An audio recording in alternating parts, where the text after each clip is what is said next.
Okay, let's start. All right, good vach.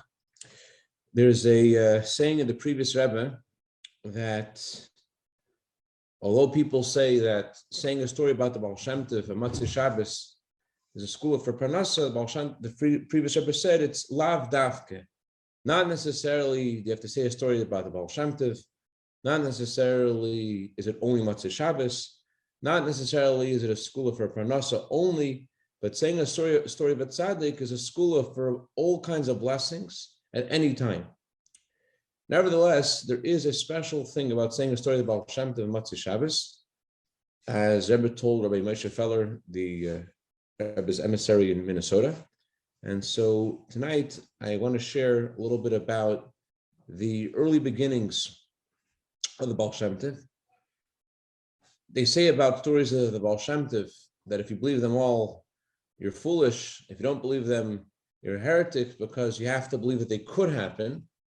But the stories that the Rebbeim, our Rebbes, preferred to share were ones that they were actually sourced, and they were transferred from one Rebbe to the next, that actually true stories, authentic stories that we know from one generation to next. And there are really a wealth of stories that are not so well known of the Baal Shem Tov. Some of them actually are in letters the Baal Shem Tov wrote to his brother-in-law, Gershon Kitiver, and some from the previous Rebbe, really a wealth of stories. And let's go. So before I share a little bit about the Baal Shem Tov's early beginnings, I just want to point out something about how, a little bit of the context of the Baal Shem Tov's entry into Jewish history. There were many pogroms that ravaged Europe because of the Cossacks led by Bogdan Khmelnytsky, and hundreds of thousands of Jews were killed. And the Jewish people in general were in a state of, it says that they were in a state of like faint. They had no energy. And there was a big divide between the more knowledgeable Jews and those less knowledgeable. And those, and people in general weren't really alive in their practice of Judaism. Everyone was observant in those days, so it wasn't like there is today, where on a Shabbos there are buses and cars driving all over the place. In a shtetl, in a Jewish town, Shabbos was the whole town was Shabbos. No one, everyone kept Shabbos. But nevertheless, there was a certain kind of life and energy and vitality and warmth that was missing. There were many Magidim, there were many preachers that would travel from town to town, admonishing people to keep the Torah better.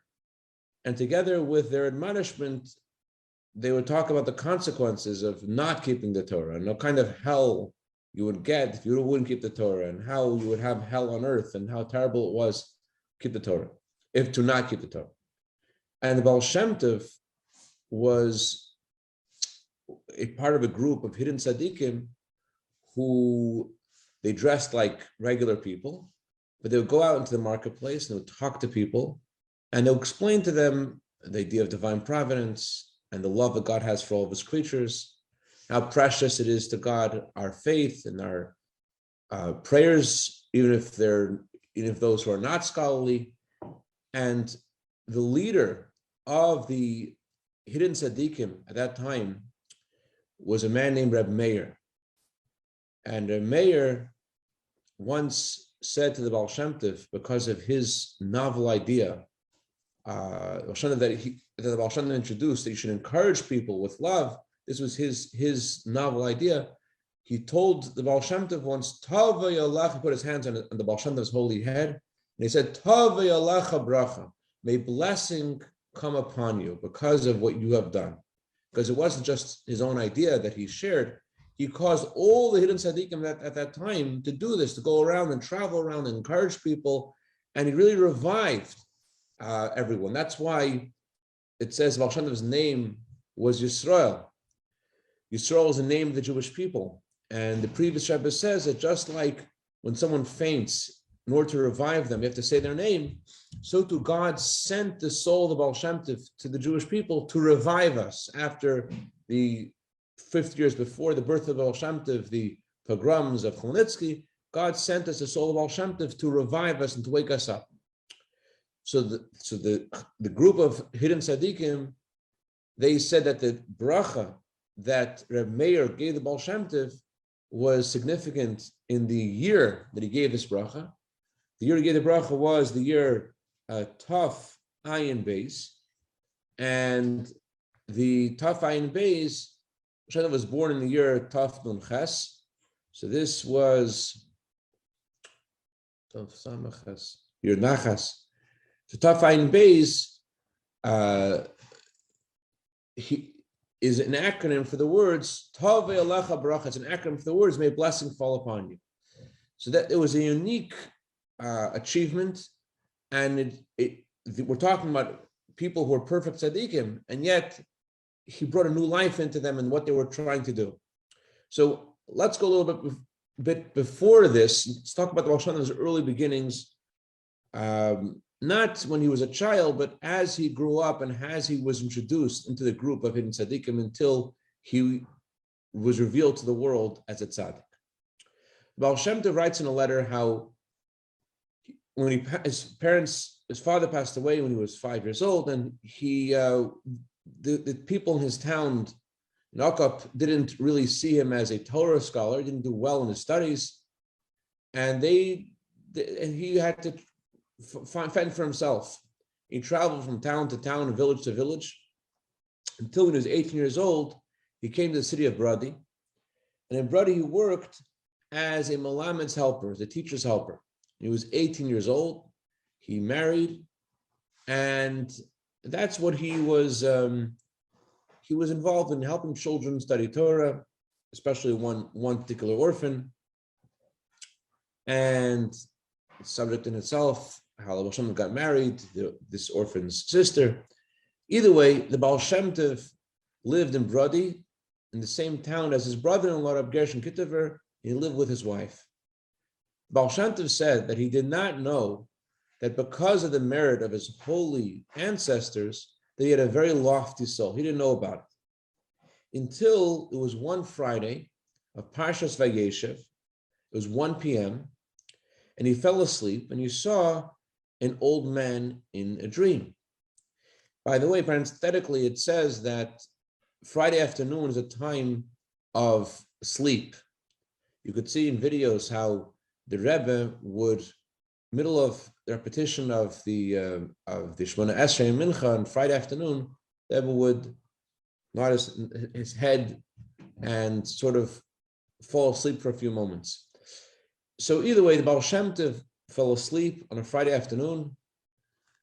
I know it sounds a little bit beyond our comprehension, but just to give you an idea of what it means for a tzaddik to sleep, it says that the Mizitcha Maggid once sent to one of his students to, I think it was Arnav Kalin, and he told him he should stop saying Tehillim because his Tehillim is disturbing his sleep.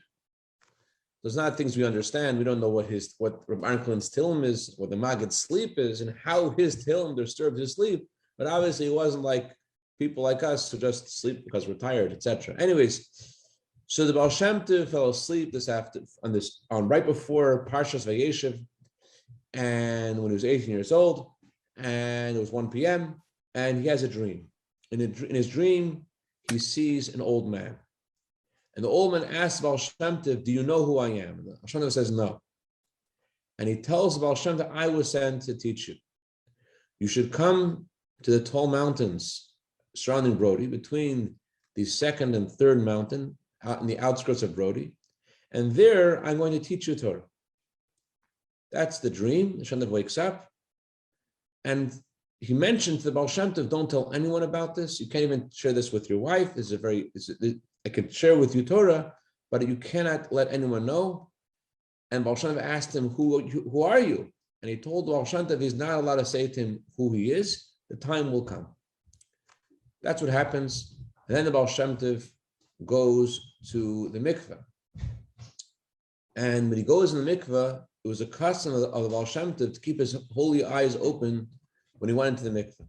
As soon as he enters the mikveh, he sees again this old man. And the old man says to him, I want you to know this is not a dream. This is not just a dream. This is real. And I was sent from heaven to teach you. And you should meet me on Sunday between the second and third mountain, the outskirts of the city of Brody. So the Baal Shem Tov was very frightened. And he said he felt like he became a different person. He felt like a Holy Spirit came into him. That night, when he prayed the evening service, Kabbalah Shabbos, he felt that people in the klois, people in this little synagogue, were all looking at him. And that night again, this old man came again in a dream to Baal Shem Tov, and again told him, yes, you have to meet me on Sunday between the second and third mountain. This is not a dream. And it is important, it's critical for your soul that before you meet me, you should go to the mikveh and immerse yourself 4 times. And Baal Shem Tov said he didn't realize that in the merit of his holy ancestors, that this person was sent special from heaven to teach him Torah. So that day, that Shabbos day, when the Shem Tov woke up in Parshas Vayeshev, and he went to shul, he saw that people in the shul were looking at him differently. And a sign that this is true was that they honored him, they never did this before, they honored him with reciting maftir.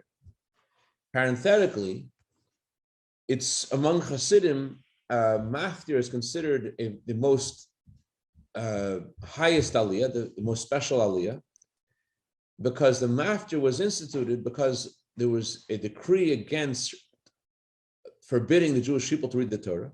So instead of reading the Torah, we read the half Torah.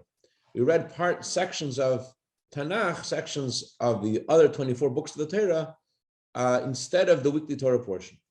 So since the Haftorah is associated with keeping the Torah in a time of hardship and a time of difficulty, it has a unique status vis-a-vis the part of the neshama that's associated with it. In other words, because we read the Haftorah, because of our sacrifice to keep the Torah, despite the decree of the Gentiles forbidding us to study Torah, because we kept the Torah anyways, therefore there's a certain sanctity in the Haftorah that surpasses even the reading of the Torah, and that's why it's considered the most important aliyah, and that's why that was the aliyah that our Rebbeim would always receive.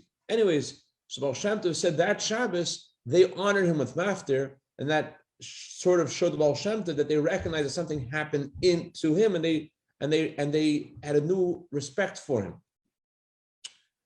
So that shalashudis, that Shabbos afternoon, his brother-in-law sees him, and he's asked him, "Are you okay? You look different. Are you all right?" But again, he couldn't say anything, as this old man had told him, "You're not allowed to say you're not allowed to reveal who you spoke to and what's going on." So he couldn't tell his brother-in-law what had happened. And when he came home and picked up Abdullah, his wife said to him, "Also, you're pale, you're white. What's going on?" And he couldn't say. That Sunday, he went to the mikveh, even though it was snowing, but he went to mikveh anyways and paid attention to the snow. And he met this elderly man between the second and third mountain on the outskirts of Brody. And this man summoned Baal Shem Tov and told him to come into a cave. He came into a cave, and in this cave, there was a table and 2 chairs. And this elderly man took out a book, and he showed Baal Shem Tov in this book something that he never saw before. He never saw this book before at all, and he never saw these teachings before. And when he's learning these new teachings, he felt like a new soul had entered into him. He felt his eyes were illuminated. He was able to see Shvilum Dereki, he was able to see what's going on in the higher worlds. And they studied together for 2 hours. At the end of 2 hours, the elderly man tells Baal Shem Tov, "This is enough for today. Tomorrow we'll continue, but don't tell anyone about this." Baal Shem Tov asked him again to tell him who he is. He said, "A time will come for this, but now is not yet the time." And he put his holy hands on the head of the Baal Shem Tov, gave him a bracha, and they continued studying together. In the middle of the summertime, he finally revealed to the Baal Shem Tov who he was. Who was he? I'm not sure why this is the title that's given to him among Chassidim. I'm sure it's well known, just I don't know. The teacher of the Baal Shem Tov is called, his name was Achi Ashileni. Achi Ashileni was also the teacher of Eliyahu Hanavi. But I'm not sure why, but he's also among the Chabad Rebbeim, he's referred to as the Baal Chai. Baal Chai means the one who possesses the two higher soul powers, the Chaya Yechida. There are 5 levels of the soul. And Achi Ashileni is associated with the 2 highest levels of the soul, Chaya and Yechida. So the Baal Shem Tov said that in the summertime, he finally revealed to the Baal Shem Tov who he was, and his name was Achi Ashileni. And the Baal Shem Tov was so dumbstruck, so overwhelmed by this news that he literally fell on the floor, shocked. When he discovered who his teacher was and what was going on, his teacher told him that the time has come for him to move away from the city of Brody, and he should move to the region between Cashapp and Kitav, and there the time has come for you to reveal yourself. You should reveal yourself as who you are. As is known, Baal Shem Tov revealed himself at the age of 36 years old. For 10 years prior, he was learning with his teacher, Achi Ashileni, the written torah. From the age of 26 till the age of 36, they studied specifically the Chumash. And when they finished Le'eni Kol Yisrael, they finished the last words of the written torah, his teacher told him, now the time has come for you to reveal yourself to the world. And Chai Elul, which is also the birthday of the Baal Shem Tov, that was the day that the Baal Shem Tov was commanded, or when he actually revealed himself. Many events in the Baal Shem Tov's life happened on the day of Chai El, 18th of El. That was the birthday of his body. That was the birthday of his neshama. As the previous Rebbe writes, that was a time when he revealed himself. Many other events happened on that specific day of Chai El. There's another, this is all from a letter of the Baal Shem Tov. There's another Rishima, there's another account about the Baal Shem Tov's revelation. It wasn't easy for him. It was very hard for the Baal Shem Tov to reveal himself. The Baal Shem Tov's the predecessor was Reb Adam Baal Shem. There were 3 other tzaddikim, 3 generations of tzaddikim before the Baal Shem Tov, who were also hidden tzaddikim and knowledgeable in Kabbalah. They didn't have the path of the Baal Shem Tov. That was a new thing, path of chassidus. But they also revealed Kabbalah, and the Rebbe before the Baal Shem Tov, his name was Rabbi Adam Baal Shem. So the Rabbi Adam Baal Shem was a 3rd tzaddik in this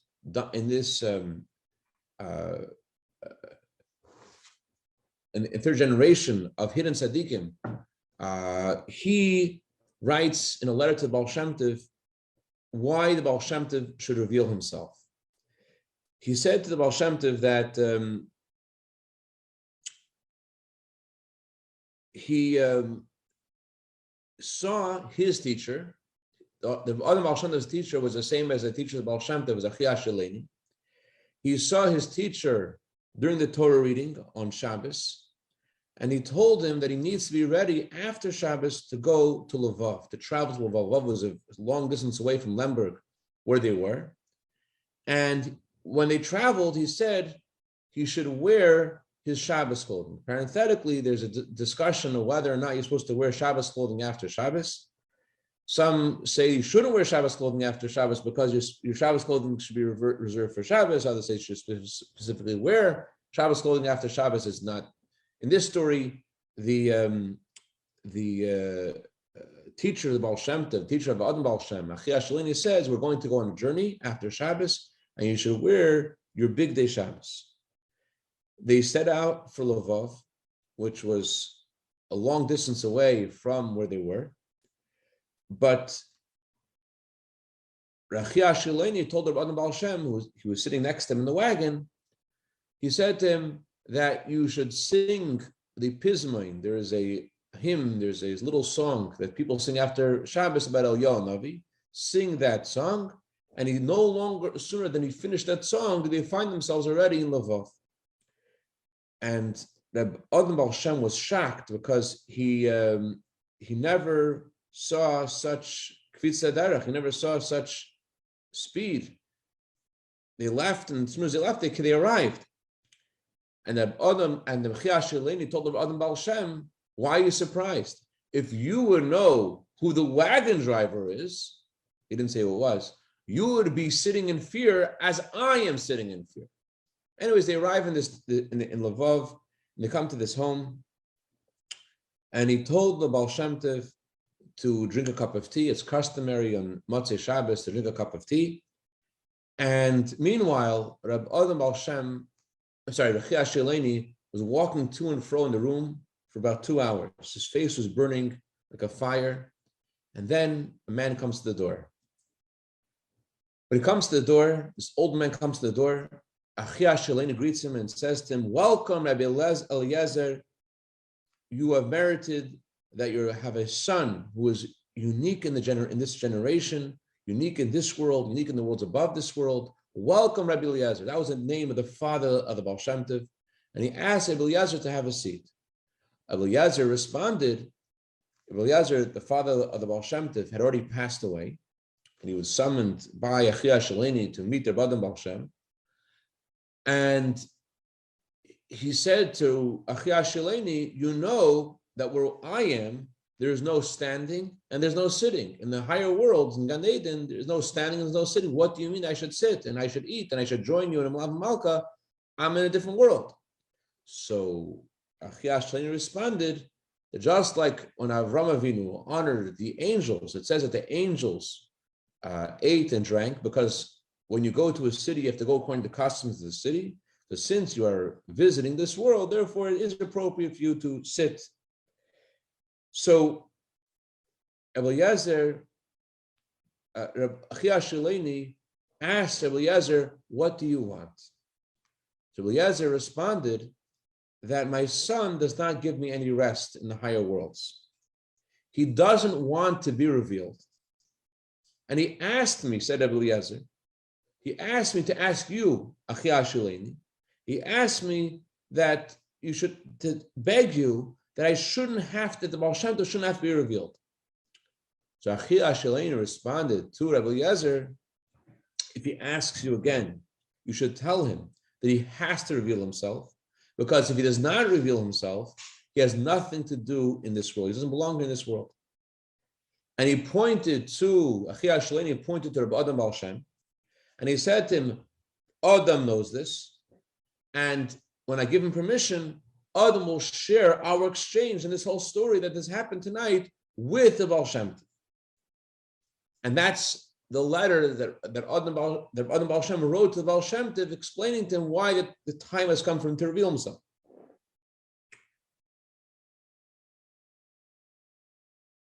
Then Eliezer departed, and Rechia Shileni told Adam Baal Shem that he should go back home, but Rechia Shileni has to stay in the city of Lvov. But they had a Malav Malka, and he had to go home. He said, go home. Actually, I'm sorry. He said to him to go home. So Adam Baal Shem said, I'm afraid to travel. I'm afraid to travel by myself. So Rechia Shileni said, don't be afraid except from anyone except for Hashem alone. And he goes out into the street, and as soon as he goes out in the street, the wagon comes, the same wagon with the same driver, and he sits, and Adam Baal Shem sits in the wagon, and Rechia Shileni starts the wagon off, and after about 20 minutes, they arrive back, and it's about 1 a.m., and he then has his Malav Malka, which is interesting, because there's a discussion about Malav Malka, whether Malav Malka is supposed to be before Chatzeis or after Chatzeis. Some say Malav Malka is supposed to be specifically before Chatzeis. But in this story, it says that the other Baal Shem, he had him lav Malka at 1 a.m. when he returned from this visit to Lvov. So that's the early beginnings of Baal Shem Tov and how he had to reveal himself, how Baal Shem Tov had to reveal himself, although he didn't want to, because that was the whole reason why his neshama came to this world, in order to reveal his well springs, as Mashiach told the Baal Shem Tov that the Baal Shem Tov asked Mashiach, when will you come? And Mashiach responded, when your well springs will be spread to the outside. So certainly the Baal Shem Tov had to reveal himself to make this all happen. Anyway, so bottom line is that Mashiach has to come because the well springs of Baal Shem Tov have been spread around the world already. It's time of Geula. And since at this moment he hasn't yet arrived, it's a sign that there's still more to do about spreading teachings of Baal Shem Tov.